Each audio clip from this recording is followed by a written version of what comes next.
اگر یہ کسی کو تحفہ دیں تو ان کا تحفہ قبول نہیں کیا جاتا، کیونکہ لوگ ڈرتے ہیں کہ اس مہلک مرض کے جراثیم موجود ہوں گے۔ اگر وہ سیر کرنے کے لیے جائیں تو کال گرلز تک، ہوٹلز کے ملازم تک ان کے قریب آتے ہوئے ڈرتے ہیں۔ ایسے لوگوں کے دوست، لڑکے لڑکیاں ان سے دور بھاگتے ہیں۔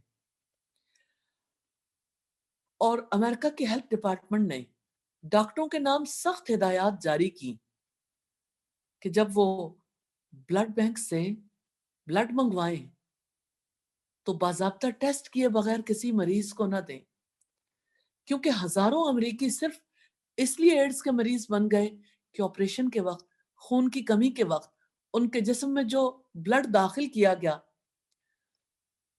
وہ ایسے ہی کسی پیشنٹ کا بلڈ تھا۔ ایڈز مہلک مرض ہے، اللہ تعالیٰ کی طرف سے سزا ہے۔ ان لوگوں کے لیے سنبھلنے کا موقع نہیں رہ گیا۔ ایک بار جو اس مرض میں مبتلا ہوتا ہے وہ نکل نہیں پاتا۔ ایڈز کا مرض کیسے لگتا ہے؟ ہومو سیکچول پریکٹسز سے، کھلم کھلا ہم جنسی کا فعل کرنے والوں کے لیے اللہ تعالیٰ کی طرف سے کتنی بڑی سزا ہے۔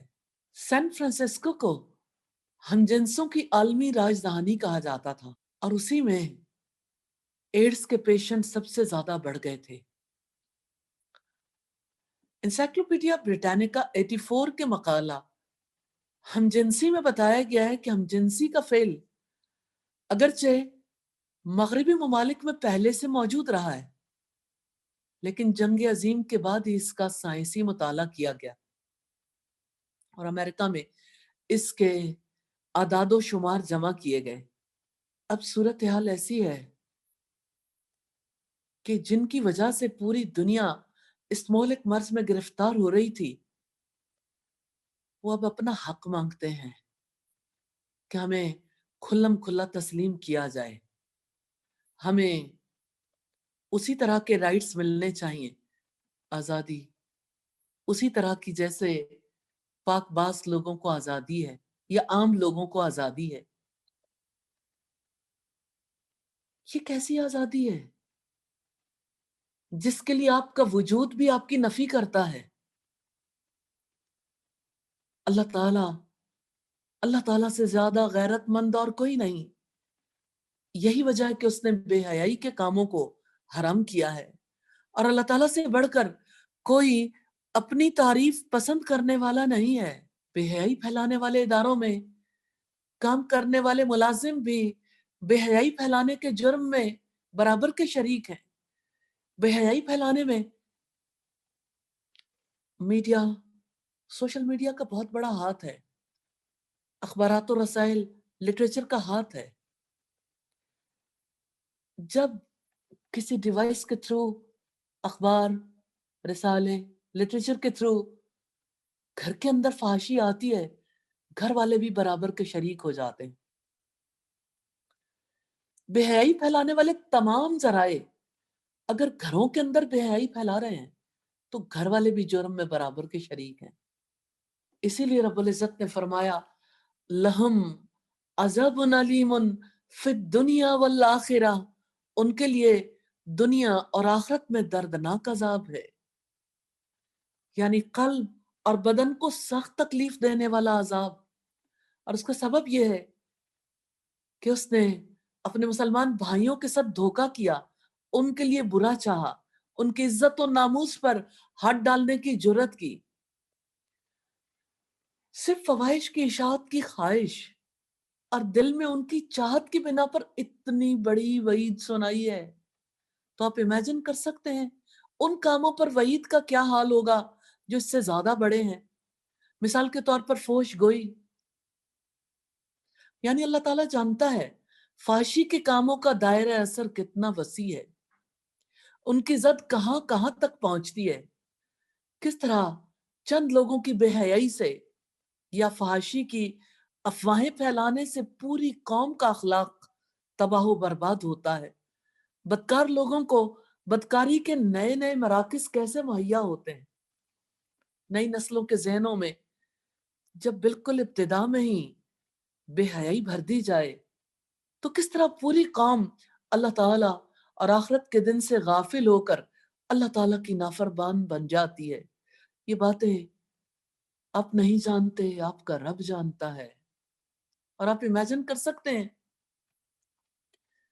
کہ آج بے حیائی مسلمان قوموں میں کہاں تک پہنچ چکی کہ حیا کا تصور ہی غائب ہو گیا. آج حیا کی پاسداری کسی کے علم مینرڈ ہونے کی دلیل بنا دی گئی ہے.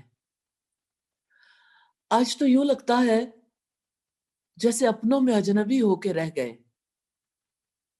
آج تو یوں لگتا ہے جیسے کوئی حیا کا خیال رکھے گا تو شاید وہ زمانہ قدیم کی یادگار ہے.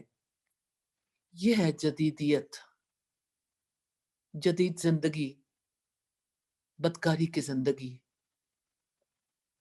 مردوں اور عورتوں کے آزادانہ اختلاط کی زندگی. آپ اندازہ کر سکتے ہیں آج ہم کہاں پہنچ گئے؟ آج ہماری قوم کا کیا حال ہو گیا جب غیر قوموں نے جو بے حیائی کے بارے میں یہ تعلیم نہیں رکھتے، جب انہوں نے یہ کام کیے تو صورتحال فرق تھی. اپنے رب سے مقابلہ کرنا ہے، اس رب سے جو مہربان ہے، وہ جو آپ کی بھلائی چاہتا ہے، وہ جس نے بے حیائی سے بچا کے آپ کو فطرت کے راستے پہ ڈالنا چاہا آپ کے اپنے نفع کے لیے. سیدہ عائشہ سے روایت ہے رسول اللہ صلی اللہ علیہ وسلم نے فرمایا زمین میں دھنسنا اور صورت کا بدلنا اور پتھروں کا آسمان سے برسنا اس امت کے آخر میں ہوگا. انہوں نے عرض کی اے اللہ کے رسول کیا ہم ہلاک ہو جائیں گے باوجود اس کے کہ ہم میں صالحین موجود ہوں؟ آپ نے فرمایا ہاں، جبکہ خباثت یعنی فسق و فجور غالب ہو جائے. ترمذی کی 2185 نمبر روایت. اللہ تعالیٰ نے معاشرے کے اندر بے حیائی کو روٹین سمجھنے اور کلچر کے نام پر اس کی تشہیر کے لیے ریلیکسیشن چاہنے والوں سے کہا ہے اللہ تعالیٰ جانتا ہے تم نہیں جانتے. یوں انسان کو لا علم اور جاہل قرار دے کر خاموش کروا دیا گیا. کون ہے جو اللہ تعالیٰ کا مقابلہ کر سکتا؟